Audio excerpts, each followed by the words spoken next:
Alright, I presume you clicked on this video because you want to learn how to build profitable apps quickly. And I'm about to show you how. So we're going to walk through a bunch of different things, but we will cover the foundation and how to get started with building mobile apps, how to do keyword research, how to research the competition, and how to really go about setting up your project. We're going to talk a little bit about guerrilla marketing. I get quite a few questions on my YouTube and my X, etc. how I market all of these apps that I make. We're going to talk a little bit about A/B tests and how you can optimize your apps for conversions. And we're going to be using some tricks in regards to landing pages and ads. So who am I and why do I have the right to talk about this? If you're new to this channel, my name is Herman. I have built 20 plus apps and I built 13 apps in the first 6 months of 2025. I've scaled my app portfolio to 5 figures MRR. This that you see here to the right is one of my apps, for example. One of my more successful ones is called ISA flashcards. You can see it here. But as you can see, I have a couple of other apps in my portfolio.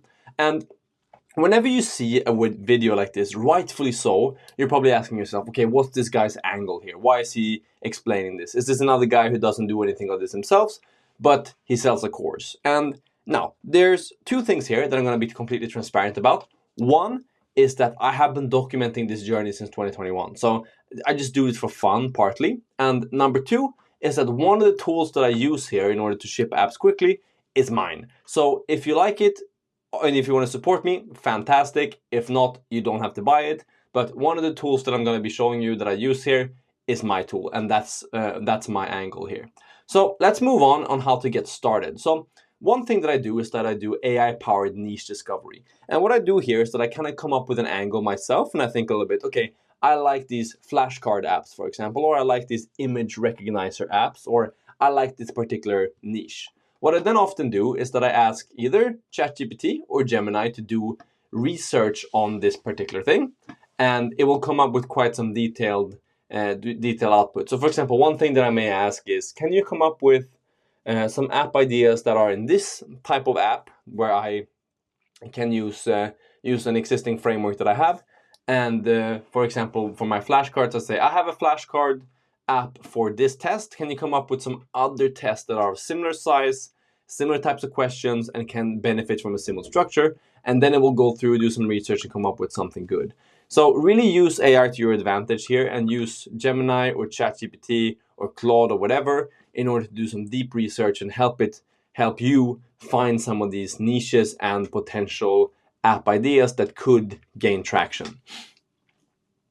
Moving on is niche validation. So once you kind of have a niche and you have an angle that you want to attack, so for example, you have a specific test in my case, or you have a specific type of AI wrapper app that you want to build, you want to validate this idea to see if it could be actually viable. So first of all, you want to check out some of the competition. How are these apps doing? You know, is this good quality? Can you hop onto one of these apps, use it, maybe even pay for it if it's a good one, and see, is this something that is actually good that I could not compete with?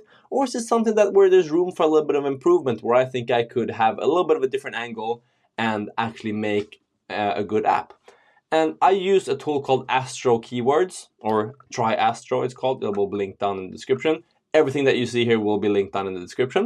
But as you can see, you can then see a couple of keywords. You can see how popular they are, and you can see the difficulty. One thing that you want is a couple of keywords. And now this is my angle here, is that one of the keywords is ISA flashcards, for example, where I rank super well. And that is because it's not super popular and it's not super difficult either, but I just know that there's not a lot of competition. So a lot of people will tell you to go for something where there's like significant popularity, like 20 plus, but I've actually found that you can launch apps with low popularity if there's very low competition. So these types of things. ISA study app, sure, very low popularity, but also very low difficulty, which means that I can rank #1 on these. So find some keywords that kind of suit these criteria. And then if you can find something, then perfect. Go ahead and you're good to go. After this, we're going to get to building. And we're going to be launching and we're going to be failing. So this is something that you need to expect if you're going to be building apps, and especially if you're going to be building apps quickly, is that you will be launching apps, you will be failing, you will be testing, you will be iterating. And you really need to hop in with this mentality. So launch as much as you can, and then after that, see what does well. If it does well, I will show you how to go ahead with it. If it doesn't do well, then feel free to discard it. And definitely aim to establish a system of some kind. And this is where Mobile Launch comes in. So Mobile Launch is something that I've built after building this many apps. So it's a framework that allows you to build apps very quickly. It comes pre-integrated with the database, with payments, with authentication, with some UI elements. And this has allowed me to build apps in literally hours, and a couple of other people too. So there's some pretty cool apps out there on the App Store that uses this. But definitely check this out if you want to be able to build apps quickly and you don't want to have to go through all of the setup of the database, of authentication, of payments, etc. And then definitely use tools like Cursor, for example. So gotta fix that spelling error. So tools like Cursor AI or Claude Code or GitHub Codex or ChatGPT Codex, for example. But these AI tools that can really speed up your development, because the faster you can develop an app, the faster you can test it out, you can iterate, you can either go ahead with it or you can discard it. I like to build in Flutter. So Flutter is a framework actually that's based on the programming language Dart that allows you to build multi-platform apps. So apps that are both for iOS, Android, the web, Linux, Mac, Windows, etc. And so it's one code base for a lot of different platforms, which is fantastic if you're trying to be as efficient as possible. I also monetize straight away with a hard paywall. So a lot of people think that once you launch your app the first time, you're gonna have a trial or have a very soft paywall, for example, that a user can dismiss. My testing has found that hard paywalls work the best. And hard paywalls are when you hop into the app and straight away, maybe you get a little bit of a sample. So you can do one session for free, for example. You can scan 8 images for free, and then boom, you're hit with a hard paywall. And that's so that the user can see that there's some type of value.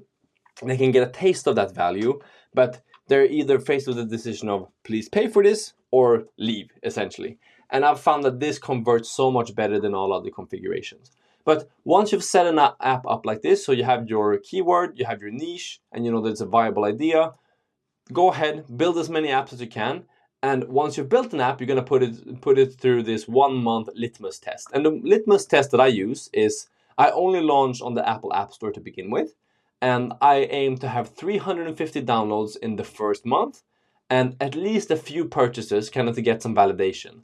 And validation in that, yes, people are actually willing to pay for this app and I can have something viable with this. And I do this only through App Store optimization.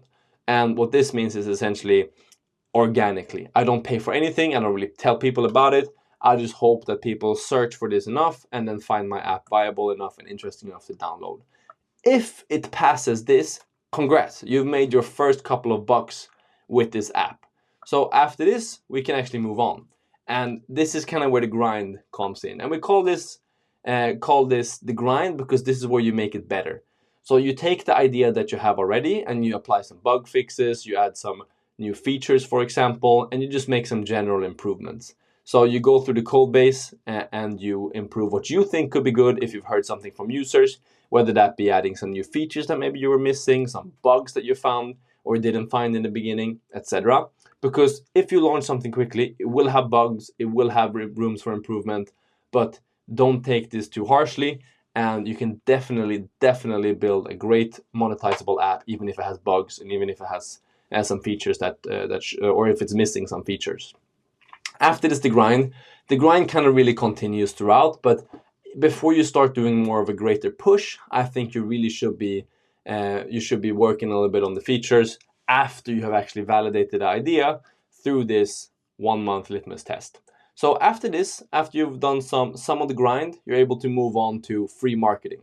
And I get a lot of questions on how I do marketing, and most of it is free, guerrilla marketing. And what I mean by guerrilla marketing is that I'm not really putting it out there as an ad, but I'm joining some forums like Reddit, Facebook groups, Discord channels, maybe some niche forums, for example, and I aim to provide value. And when I say that I aim to provide value is that I don't just hop into these groups. I don't just hop in a Discord channel and say, hey, please download my app, or hey, please do this. No, I, for example, like this, hop in a Facebook group and I share a question for someone or for a bunch of people, and I say, can you please answer this for me? So what this does is that this exposes my app for everyone. People will be able to see. I can put in the links maybe, or in the comments maybe, and say this is from this particular app, and it will just get downloads that way. And after that, you'll start to generate kind of word of mouth marketing, where people start telling other people about that app. And this is something that you're going to be doing continuously as well. Free marketing, guerrilla marketing in these groups. Join all of the Reddit threads, all of the Discord communities, all of the Facebook groups, all of the niche forums that, for example, if you're doing plant identifier apps, for instance, join all the random plant forums where they talk about pest control on plants, for example, and just aim to be a community member of that and add as much value as you can. Don't just take, but also make sure that you give, and in that way people will be willing to invest in your tools and your software as well. After this, we can move on to optimize conversion. And this is kind of where we already know that we have a viable product. We know that it can make some money. We know that people are willing to pay for it, and where we know that we can kind of optimize this a little bit. So the first thing is that at this point you start asking for reviews. Don't ask for reviews before you get to this point. You don't want to be asking for reviews until you know that the majority of the reviews are going to be good. Because once you start getting a lot of bad reviews on both the Google Play and the Apple App Store, then you're definitely going to be seeing your conversion rates tanking, and you're also going to be seeing your impression to click-through rate tank. So make sure that you don't ask for reviews until you're at this stage. And at this stage, implement something in the app where at the aha moment, where the user can see that, okay, I got value at this point. So for example, for one of my apps, that's when the user has scheduled 8 tasks in their daily tasks, for example. Then I know, okay, they've actually gone through and they've put 8 tasks into this and they intend on using it. Then I go and I ask for a review, because the user has reached an aha moment and they're probably going to be willing to give me a good review. Next up is to A/B test pricing. If you're not A/B testing pricing after some time, you're definitely leaving money on the table. I'd recommend trying a low, medium, high, with higher prices than you think that you would need. So, for example, if you think that you're going to be charging $7.99 per month, start with $7.99 as the lowest, add $9.99 and add $14.99, and then let this run for 2 months and see which one provides you the greatest lifetime value. My bet is that it's either going to be the medium one or the high one that provides the most lifetime value, and then you can go ahead and you can implement this. For example, if you use Revenue Cat like I talked about before, it's quite easy to test both pricing, but also some copy, also some UI of the paywall, for example. Test different screenshots. So on the Apple App Store and the Google Play, you will have different screenshots that you can see. And these screenshots are essential for getting people to click on your app from the App Store or from the Google Play. So try around with these a little bit, change them in an update, for example, get a professional to do them, and then go to your Google Play or your Apple App Store analytics and check how the conversion rate has changed. However, avoid changing copy too much. The algorithm doesn't like if you change your copy, so your title or your subtitle or your description, mostly title and subtitle. It doesn't like if you change that too much, and then it won't have time to rank and actually start showing up on that. So definitely make sure that you don't change that more than absolutely necessary. Then we're moving on to just general online presence. And what I mean here is that, so you've established presence on the Google Play and the Apple App Store. The next step for you to actually start making real proper money with an app is to establish some type of online presence. And to do that, build a paywall, it says here, but what it really should say is to build a landing page. So a landing page, this is one of my landing pages, for example, for one of my apps. Now I'm showing you quite a few things just about this app, but it just has some basic stuff that will show up on Google when people actually go to Google, search for one of these things, for instance, or for example, when they want to share a link. This just makes it so much better to have an online presence. So definitely put one of these. Add a vlog or a blog for questions. So either video vlog if you want to be YouTube searchable, but you can also add a blog for questions. So I use Ahrefs in order to come up with some keyword ideas. So I type out the name of my app, and then I look at some of these titles, for example, and I take the ones that are questions and I turn those into blog posts. And once I have turned those into blog posts, when people start asking these questions, these pages will ultimately, and it will take 3 to 6 months, but they will ultimately end up ranking. And then I will be bringing people into this ISA flashcard study app, because at the end of every blog I have a call to action. So this is a simple way to build a landing page that can then bring traffic from the web onto your mobile app, because that's one of the pitfalls of mobile app, is that you're not necessarily ranking on Google search as much as you're ranking on Apple App Store or Google Play search. So it can be a real benefit to actually add some real online presence. I use Mark Lu's Shipfast to build these landing pages. It's kind of like my version of mobile apps. Mobile Launch is essentially what he has, but for web apps, and it's super simple to just get a simple landing page built. So that's what I use for that. You're also going to be able to find that link down in the description. After this, we're moving on to strategic iterations. So you have a winning concept, leave it at that. You have a winning concept, you know that it works. Don't change it too much. Don't go ahead changing too much with, design, with features, for example. And one rule of thumb is no bloat. Avoid bloat to the greatest extent possible. Just because you can add a feature doesn't mean that you should add a feature. Only add a feature if it actually adds incremental value for the users. Interview some users, speak to them, post on Twitter, post on Threads, wherever. Get your family to use it and see, would this feature actually be a value add, or would it just bloat the app and kind of take away from the selling point and the USP that this app has from the beginning? Only make UI improvements and your priority, and strategic features. So features that would actually be game changer. Then after this, you're actually ready to do the kind of last step, which is where you get a little bit to app automation, and that is where you start running ads. So both paid and organic ads directing users to the landing page. And this is if the landing page converts well. So for example, my landing page, I can see here, I have received 290 visitors, and this is for one of my apps. I have received 290 visitors, and I had, 150 almost clicks to the actual app store. This is pretty good. So I'm getting now to a point where I can start running ads, so Google ads or Facebook ads or Instagram ads to this landing page, so that they can then be redirected to the Google Play or the Google Search. My preference is to run Google Search ads, just because I think they're the cheapest, and you can target people who are in that buy intention. So once you have a web page that converts well, start with paid Google ads. Next up, experiment a little bit with Facebook, Instagram, TikTok content.